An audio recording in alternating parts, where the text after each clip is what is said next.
песни из кинематографа, дебютные исполнения ингушских артистов, эстрады и множество гостей, знаменитых в мире кино. Все это ждет зрителей 4-го по счету международного кинофестиваля «Золотая башня». Торжественное открытие запланировано на завтра. Для репетиции осталось не так много времени, поэтому для артистов дорога каждая минута. Организаторы обещают, что праздник открытия фестиваля будет таким же захватывающим, как и хорошее кино.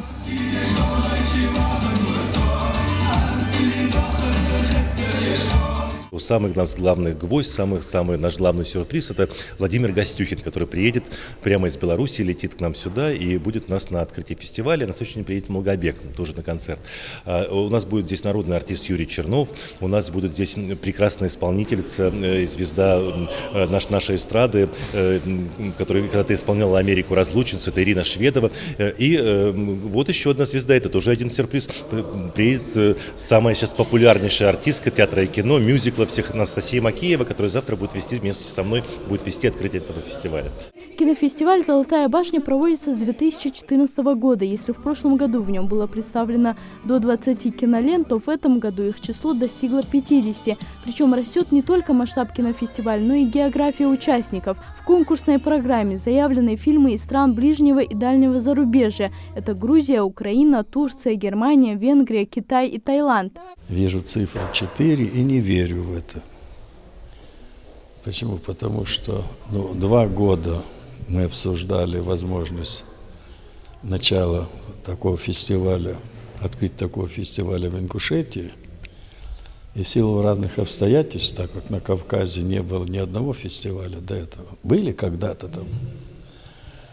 Вот. Как-то так складывалось, что не получалось.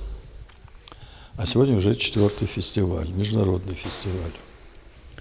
В этом году на фестивале фильмы 15 стран, ближнего и дальнего зарубежного. Главный приз кинофестиваля – символическая золотая статуэтка Ингушской башни, которая будет вручаться победителям в различных номинациях фестиваля. От ингушских авторов в конкурсе заявлено 7 кинолент, в том числе от нашей телерадиокомпании. Фильмы интересные, тематика тоже очень интересная, разнообразная, о войне, о мире, о любви, о жизни. В общем, очень интересное кино, советую всем посетить.